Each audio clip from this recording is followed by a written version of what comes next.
qualified people on the topic of UN peacekeeping. That conversation actually continues in a breakout workshop, specifically to the question asked actually by a former panelist, Laura Shedden, with Charlene from this morning, leads the session on women, peace and security. So there's a great chance for us to continue that conversation. The other workshop, which will be proceeding today, is on our next topic. So a good opportunity to really delve deep into some of these questions.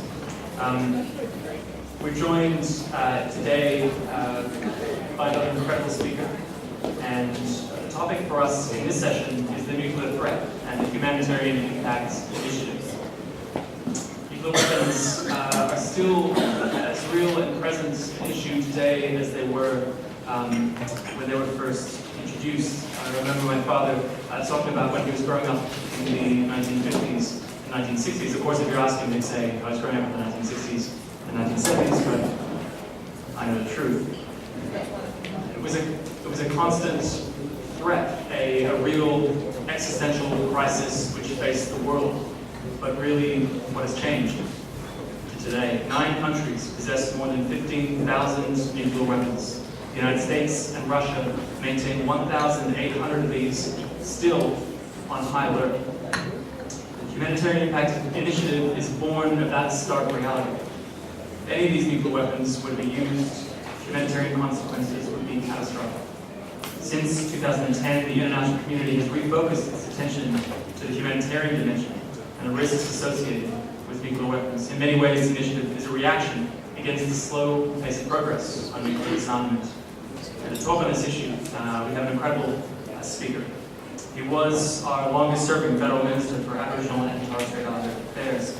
He was CEO and Secretary General of the Australian Red Cross, the Undersecretary for the International Red Cross and Red Crescent Federation.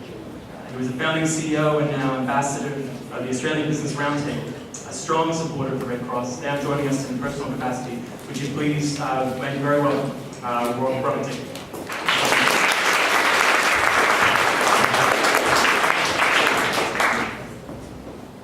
Well, good morning, everyone. I always walk and feel a sense of trepidation when someone gives an introduction as warm as that. So I just want to disavow any suggestion about incredible speeches, but I'll do my best to make a few salient points this morning.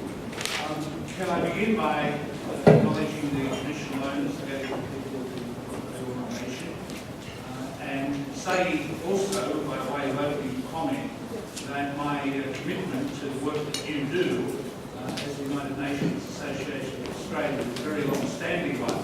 And I'm pleased to say that way back when I was the Minister for Aboriginal and Torres Strait Islander Affairs, I always had that UN flag on my desk every single day that I undertook that role. And I was very privileged to have, I hope, influence the government that I was in, the government I was in at the time. First of all, to lift the reservation under the third convention, and also to become a party to the International Covenant on Civil and Political Rights, and to play a very active role in the work to establish the Declaration on the Rights of Indigenous People. I think that the work that you do through the association is incredibly important, and in lots of ways has an unrealised potential to do even more. I guess I would urge you to maintain your engagement, but to lift the tempo and lift the range of opportunities you have to engage with the Australian people on this issue. Because, to be frank, we need you. There is too much that happens in this world, including in our own country, where we are weakening the bonds of solidarity with the rest of humanity, where the tendency in some thinking is to become more isolationist, more stand alone, instead of fulfilling our responsibilities as global citizens. And of course that is not only ethically important, but it makes tremendous practical sense as well in today's world. Because so many of the problems that challenge us in the nation states of the world do not stop at national boundaries. They are truly global problems and can only be effectively tackled by global bodies. And the UN, of course, is the preeminent institution for doing that. That's not to say that there isn't room for huge improvements in the way that the UN works. And we've heard some challenging commentary today about the importance of ensuring that the conduct of peacekeepers is absolutely impeccable and sets a high standard in relation to the interaction with the population. But you know, if you think about it, the UN, if this stage represents the sweep of human history, the UN really is probably, you know, in the last few centimetres of this stage. You know, it's a relatively new creation in the history of the world. So we shouldn't be, you know, throwing our hands in despair just because it hasn't reached a more optimum state of organisation. We need to give it support, we need to nurture it, to love it, to criticise it, but also to never cease the quest for making it a more effective institution for promoting humanitarian and global concerns that are the province of all of us. I think that's a pretty good segue for starting to talk about nuclear weapons, because if there's an issue that doesn't respect nuclear weapons at national boundaries, you would have to say that nuclear weapons is one of those issues. And I guess if I have to encapsulate the epicentre of what I want to talk to you about today, it's all about the power of an idea which has already taken huge steps in transforming the sweep of human history. That's true. The power of an idea has caused a seismic shift in the world's thinking around nuclear weapons. And it's essentially this, that we've had effective action to tackle biological weapons going right back to 1972, that we've had in 1993 action to outlaw chemical weapons. We've had landmines tackled and rendered an illegal weapon of war in 1997. And of course, in 2008, the world moved forward with a convention on cluster munitions to render that weapon an illegal weapon of war. And yet, as we gather today in Circuit Key in Sydney, Australia, the fact is that nuclear weapons are not rendered absolutely and in all circumstances an illegal weapon of war under the current framework of international law. Now, you can just imagine where the world will be in 50 or 100 years' time. I mean, people will look back and think, what were they thinking? Why did they not act? Because there's no question, if you believe in people and the progress of humankind, there is no question that this is a movement whose time has come. The utter absurdity of acting on those terrible weapons that I've already spoken about, and yet not taking a stand against nuclear weapons is almost an unanswerable case. It simply has to be done. Now, the fact is that if you apply the general principles of international law, nuclear weapons ought to be clearly an illegal weapon of war, because they are almost by definition targeting civilian populations. They are weapons which not only will cause genetic mutations, and not only will, as the baby weapons were in Hiroshima and Nagasaki, potentially kill immediately 200,000 or 300,000 people, or in the immediate aftermath as they did, but with weapons now, 20 times what they were in Hiroshima and Nagasaki. The capacity for devastation is even greater. We know, of course, that the effect, if there were a serious nuclear war, the effect of climate change would impact on the whole planet. And what seen, as I will explain in a moment, is a change in the thinking of governments and the people of the world around the humanitarian impact of nuclear weapons and the need to give these issues primacy in our thinking in the period immediately ahead.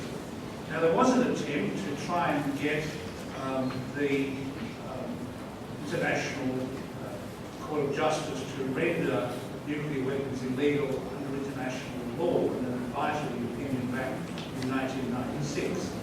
And the then Minister for Foreign Affairs, Gareth Evans, Australian government at the time, argued in support of that. Unfortunately, although the judgment was very strong in a number of respects, it left a gap, it left a question, it left a space, it left a space hanging where the use of nuclear weapons was not definitively rendered illegal under international law.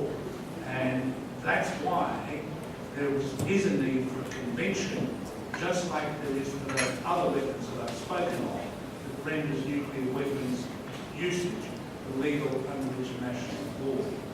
Now, I want to talk to you about the change in the thinking and how it came about, a little bit about the role of the global campaign against nuclear weapons, led by civil society and the ICAN organisation. I'll also talk to you a little bit about the role played by the International Red Cross and Red Crescent movement, which of course has a long history of engagement in issues of humanitarian law, as I tell you. Before I do that, however, I think we should all remember that nuclear weapons are no strangers to this land. And in the 50s and the 60s, there were 12 major tests, Narrowing England and in Paltalk Islands, off the coast of Western Australia. And indeed, the legacy of that remains to this day. We've had a Royal Commission in relation to Narrowing England that some of you would know about and remember.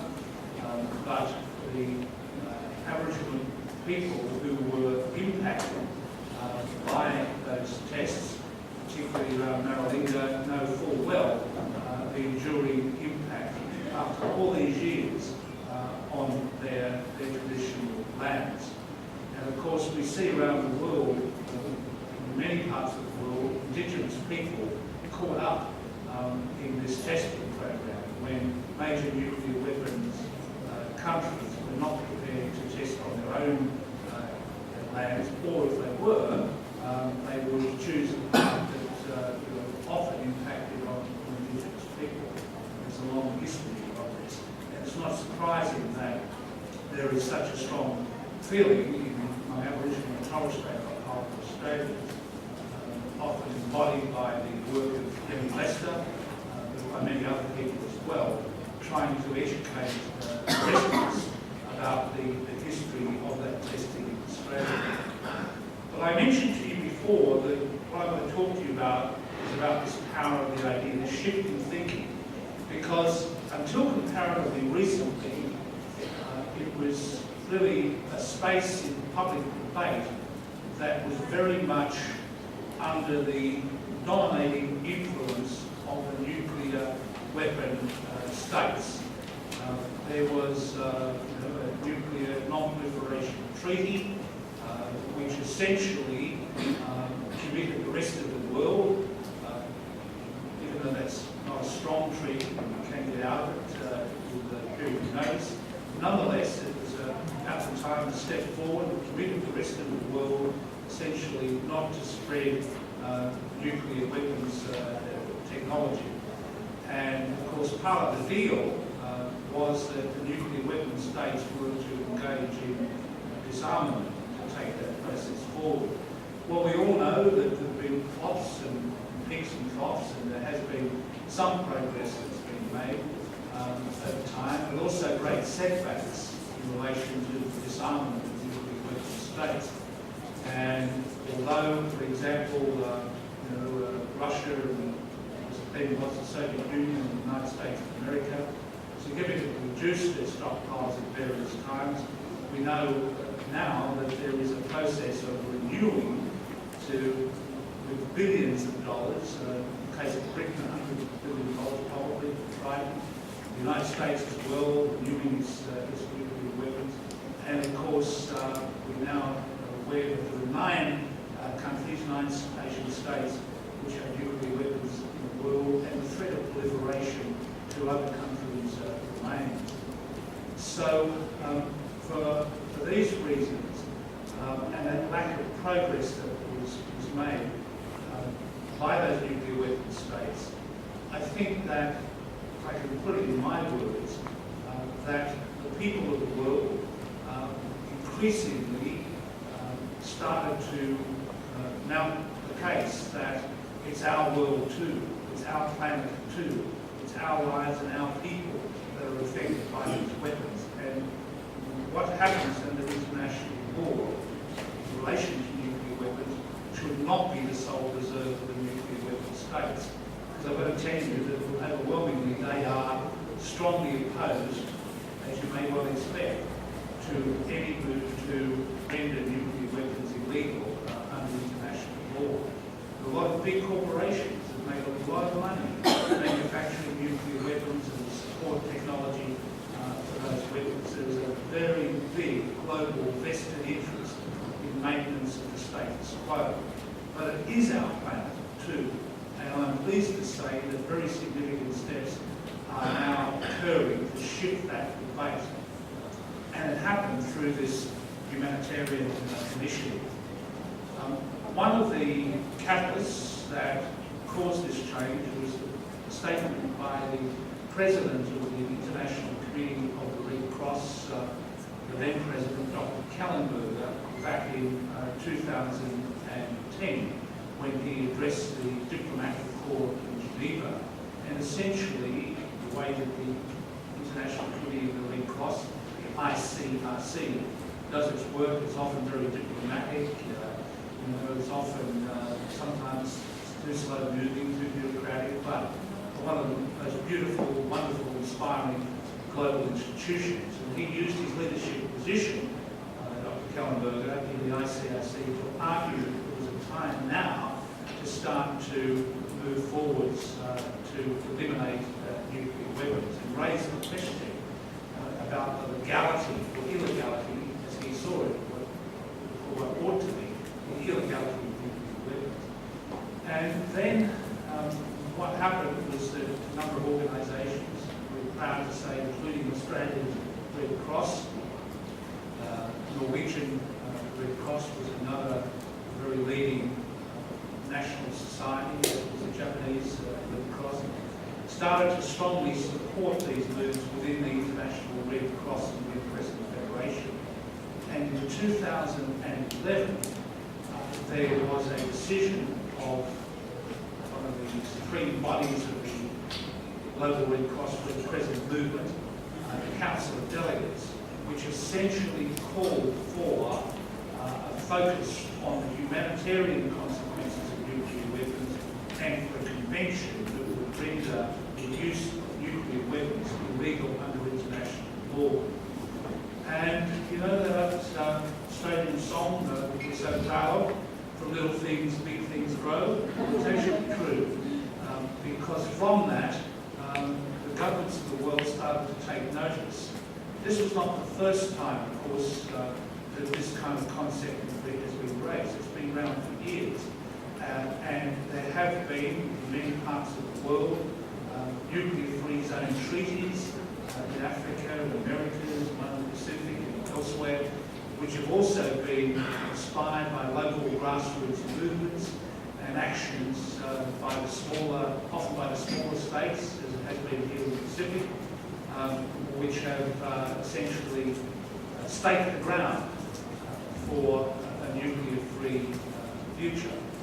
But as a result of that International Committee of the Red Cross and Global Red Cross Red Crescent Federation decision back in 2011, things then started to happen.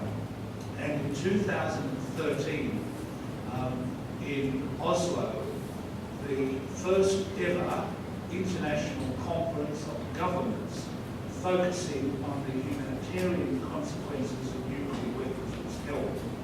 I'll do that again. in 2013, the first ever conference of governments to focus on this humanitarian consequences of nuclear weapons issue. That's extraordinary, isn't it? Because up until then, there have been the nuclear weapons states, the power politics, particularly the arguments about deterrence, the strategic interests of the nuclear weapons states. And that conference in Oslo was followed up by a conference in Mexico, in Unaa, and then followed up a conference in Vienna, which was also held in 2014, as was the Mexican one. And these were quite inspirational events. I was very honoured to be there and to participate in those conferences, as was my people in the room. The way in which they worked was to bring together civil society actors as well as the governments. And of course, they were, in my description, scholarly events, thoughtful events, very much focused on issues of policy, putting the evidence on the table, and some of the evidence was simply incontrovertible. The fact is that the first threshold point for the International Red Cross and Red Crescent movement to make at the invitation of governments was that if there was a nuclear weapon usage, let alone multiple weapons, the ability of the global humanitarian community, whether it was the United Nations itself, civil society actors, the major aid bodies, the International Red Cross and Red Crescent movement, none of them could do anything effectively to respond to the use of nuclear weapons, to address the humanitarian consequences for the civilian population. And all that happened in Hiroshima and Nagasaki with that those small weapons would happen 20 times worse given the weapons that exist today. I have had, as some of you may have had, the opportunity to go to Hiroshima and Nagasaki, to Hiroshima in particular. And my own visit to Hiroshima impacted on me the same way I think it impacts on every human being who goes there from outside the city. It's visited every day by thousands and sometimes tens of thousands of Japanese school children and people all over the world. Obama went there, Obama was moved, as is everyone. And for me, having had a long history of engagement with this issue, to see that dome that everyone knows that was so much associated with Hiroshima, which was about 500 metres from the epicenter, one of the few things left standing, just moved me deeply. So much so that I kind of lost it for a long time. And what really hit home to me was not just the suffering that occurred in 1945, but what had continued on for many decades after that. To see the museum there, to see the suffering of the people that had occurred over all those years is deeply moving. But in some ways, for me, what was even more moving was to see the resilience of the city and of the people. If you love people, and people in this room, are driven, I think, by a love of people and love of humanity. Otherwise, you wouldn't be part of the UN Association. But if you are, you can't help but be deeply moved to see the way in which the city and the people, have attempted to come back to that, and the way in which the city has become such a beacon as a city of peace and to carry the message of nuclear weapons to the people of the world for so long.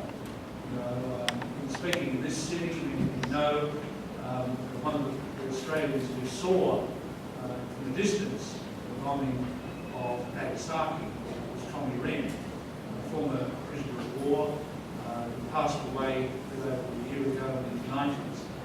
A person who embodied, I think, something that's very important to all of us, and that is that there is no progress in hate. and that we must all be peace builders in the way we work in our communities, nationally and globally.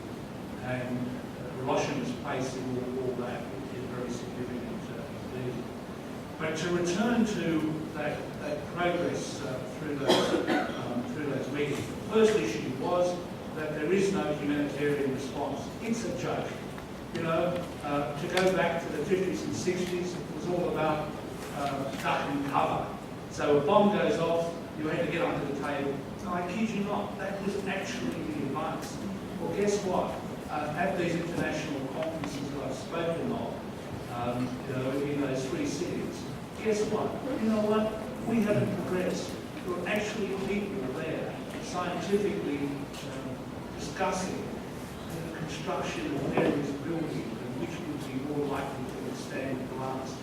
I mean, it's just, and they knew, they acknowledged, that it's whether you build a building, in particular design, may provide a modicum of additional protection, but at the end of the day, the whole city is going to be obliterated for as Hiroshima was for the best part of 10 kilometres or much more given the weapons of the day. So the first issue is, that threat is huge. The second point to make is, do not think that it is a threat that once existed and is gone. We now have 9 countries with nuclear weapons. Do not think that these countries have some absolute, infallible, highly efficient protection mechanisms for safeguarding those nuclear weapons. The world has dodged a bullet more by dumb luck than by any grand design. The Chatham House in London, one of the world's most respected research and analytical bodies, has chronicled the litany of near misses. There's been a wonderful book called Command and Control, a scholarly book written by a guy called Eric Schlosser, very highly regarded writer, that talks about how close the world has come to an accidental detonation of a nuclear weapon. And of course, if that happens, you can imagine the potential consequences that flow from all of that. When I was in Mexico at this UN event focused on humanitarian consequences, the government of Pakistan representatives spoke to the assembled great gathering, and with a stony, straight face, assured everyone the impeccable, outstanding systems and processes the government of Pakistan had in place to safeguard their nuclear weapons. It's the kind of stuff that makes you weep to think that people actually say these things and can possibly expect them to be believed. But whatever the current governments do, of course, governments change. They turn on a 2-cent piece. We've seen that potential transition in the United States. We saw it in Turkey, which of course hosts American nuclear weapons. We see so much fragility in the world. I think the evidence given at these international conferences focusing on humanitarian consequences of nuclear weapons really brought out the impact on the planet. The evidence is there that if there was a substantial nuclear war of any kind, the impact on climate change would be horrific. And the evidence is demonstrable, it's chronicled, it's measured, and I think adds a further new dimension compared to what people were talking about 20 years ago to the case against nuclear weapons.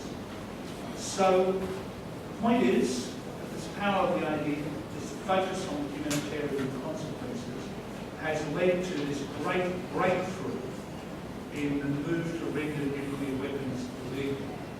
And the breakthrough came, I think, arising out of the conference in Vienna in 2014, the government of Austria announced a humanitarian pledge. And essentially 120 countries have signed up to a commitment to render nuclear weapons illegal under international law by virtue of some convention or treaty, put it in its highest level form. Sadly, Australia is not one of those governments. We may have something more to say about that a bit later on in response to the question. But the license for that humanitarian pledge and other work was undertaken.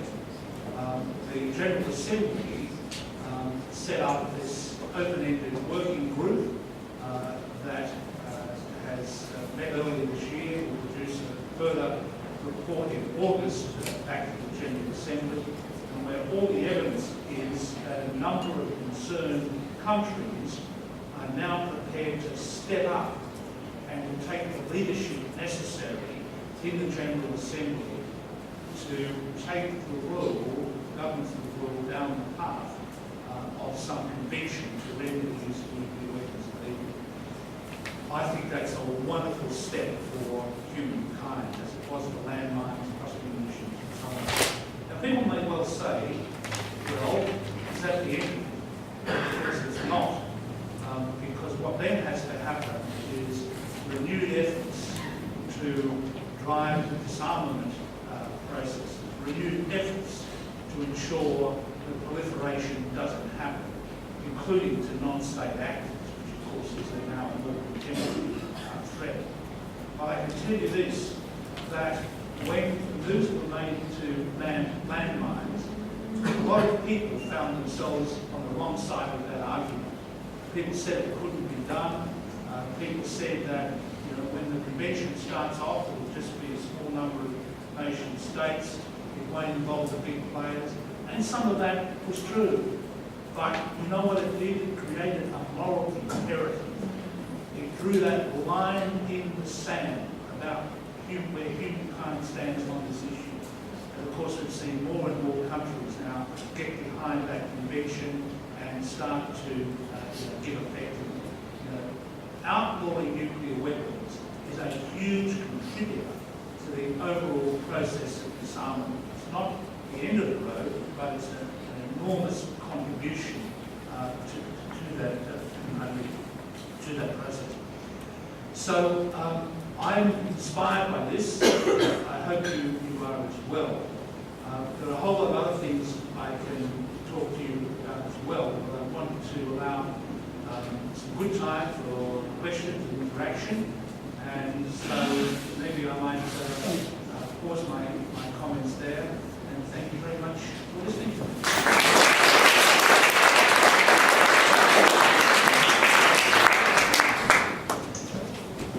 Robert, thank you so much. We do have some time for questions. We have a mic, which could come to you. If you raise your hand, we'll have your name. You can address your questions succinctly if you can. And we do have a bit of time. We've got a question from the middle of the room down there, and then up to the front of the room here. Maybe just to start us off, that issue of Australia's involvement and participation in this statement is an interesting one to me. New Zealand is party to this commitment. Australia is not. With the Freedom of Information request, the Sydney Morning Herald reported that actually Australia might have tried to undermine the process. Julia Bishop said, the argument to ban the bomb may be emotionally appealing, but in reality, disarmament cannot be imposed this way. Just pushing for a ban would divert attention from the sustained practical steps needed for effective disarmament. Where is Australia on this, and do you think we're moving in the direction? Okay, thank you. The first thing I should say, by way of opening my reply, is to say I need to declare that I am not a member of any political party, and have been in one for 20 years. Not to say I don't think they're important, but they're incredibly important. I'm not in that game anymore. So I can speak with genuine neutrality in relation to this issue. I think that neither side of the major political parties in Australia have covered themselves broadly on this issue. When Bob Carr was Foreign Minister, the evidence is it's all been in the newspapers, given an invitation to the Red Cross, that the government was supporting the Red Cross concerns. Then we found the result of a freedom of information request lodged, I think, by ICANN, the Citizens Campaign.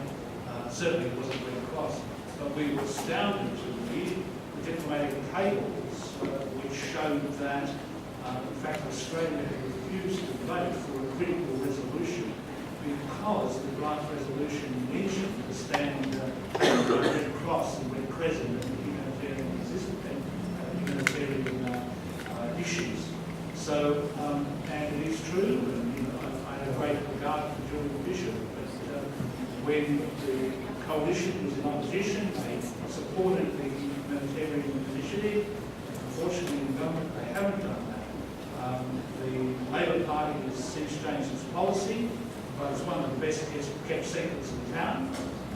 That's pretty crazy to me because something like 80% of the Australian people on every political poll want to have nuclear weapons legally legal under international law.